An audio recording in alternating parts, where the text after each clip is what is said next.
नमस्कार। आप सभी को जन्माष्टमी की हार्दिक शुभकामनाएं। आज हम अपने नए YouTube चैनल भव्य भारत डायलॉग्स का शुभारंभ करने जा रहे हैं।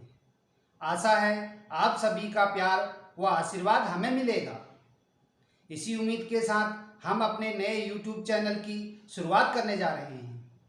कृपया आप हमारे चैनल को सब्सक्राइब करके हमारी वीडियो को अधिक से अधिक लाइक व शेयर करें। धन्यवाद। आज हम आपको मनुस्मृति के बारे में जानकारी देने जा रहे हैं। राजस्थान के जालौर में छुआछूत को लेकर हुई एक मौत का मामला चर्चा में है। इस मामले को लेकर देश भर में विरोध किए जा रहे हैं और सोशल मीडिया पर भी लोग इसके खिलाफ अपना पक्ष रख रहे हैं। सोशल मीडिया पर लोग इस घटना को लेकर अपना गुस्सा जाहिर कर रहे हैं और इसी बीच मनुस्मृति का जिक्र भी किया जा रहा है। ट्विटर पर एक हैशटैग भी ट्रेंड कर रहा है जिसमें लोगों की राय थी कि मनुवाद के चलते उस छात्र की मौत हुई है। ऐसे में सवाल है कि आखिर ये मनुस्मृति क्या है, और जब भी दलितों के से जुड़े मुद्दे आते हैं तो मनुस्मृति की चर्चा क्यों होती है। इसके अलावा एक बड़ा वर्ग इसका विरोध करता है। ऐसे में जानते हैं आखिर मनुस्मृति का विरोध क्यों किया जाता है और जानते हैं इस किताब से जुड़ी हर एक बात जो आपको जाननी चाहिए। क्या है मनुस्मृति? मनुस्मृति को एक धार्मिक ग्रंथ माना जाता है। इसमें धर्म और राजनीति के बारे में बताया गया है। मनुस्मृति में समाज के संचालन के लिए जो व्यवस्थाएं हैं उनका संग्रह किया गया है। पहले इसमें लिखित श्लोकों की संख्या 1 लाख तक बताई जाती है। धीरे धीरे यह संख्या कम हो गई है। वर्तमान में 2694 श्लोक ही प्रमाणिक रूप से उपलब्ध हैं, जिसे 12 अध्याय में बांटा गया है।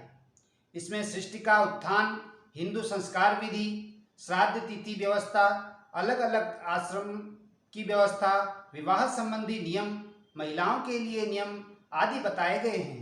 आइए जानते हैं किस अध्याय में क्या लिखा है। पहला अध्याय सृष्टि की उत्पत्ति और प्रलय आदि के बारे में लिखा गया है। दूसरा अध्याय आर्यावर्त की सीमा, जलवायु, 16 संस्कार आदि के बारे में लिखा गया है।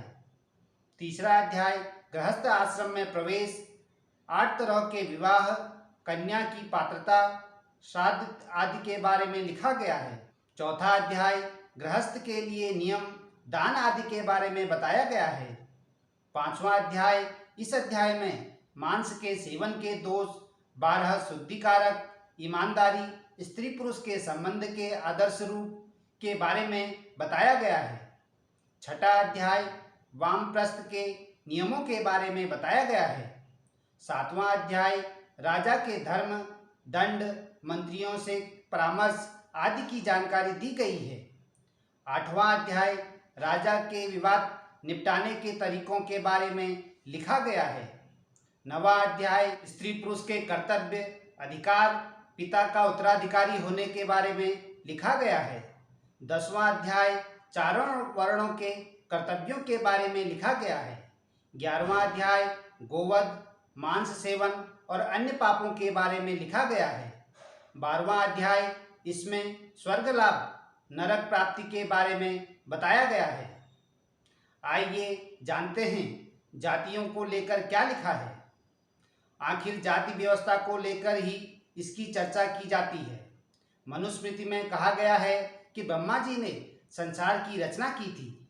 उन्होंने एकोहम बहुशायम के विचार की वजह से सृष्टि की रचना की थी। साथ ही इसमें बताया गया है कि ब्रह्मा जी के मुख से ब्राह्मण वर्ण निकला, जिसका कार्य अध्ययन करना, यज्ञ आदि करवाना है।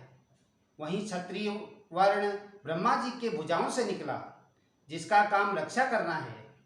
वैश्य ब्रह्मा जी के पेट से निकला, जिसका काम संपूर्ण समाज की पेट पूर्ति करना है और वो सामाजिक कार्य कृषि करता है। वहीं शूद्र ब्रह्मा जी के पैर से उत्पन्न हुए, जिनका काम स्वच्छता बनाए रखना है।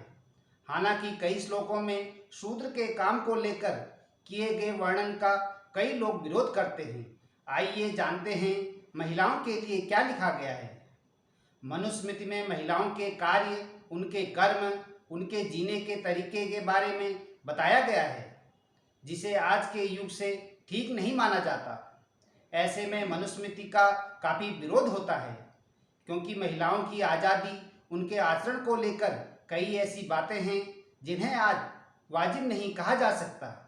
जैसे 5वें अध्याय के 152वें श्लोक में लिखा गया है, पित्रा भर्ता सुतेवरप्पि नैच्छेद्विर हमात्मना एसाम हिम विरण्येम तो गर्गो कूर्मा दुर्लभे कुवे। जिसका मतलब है, स्त्री को पिता, पति और पुत्र से अलग अकेले कभी नहीं रहना चाहिए। इनसे अलग होकर आज़ाद रहने वाली स्त्री अपने दोनों पति और पिता के कुल को कलंकित करती है। बीबीसी की एक रिपोर्ट में लिखा गया है कि एक लड़की हमेशा अपने पिता के संरक्षण में रहनी चाहिए। शादी के बाद पति उसका संरक्षण होता है।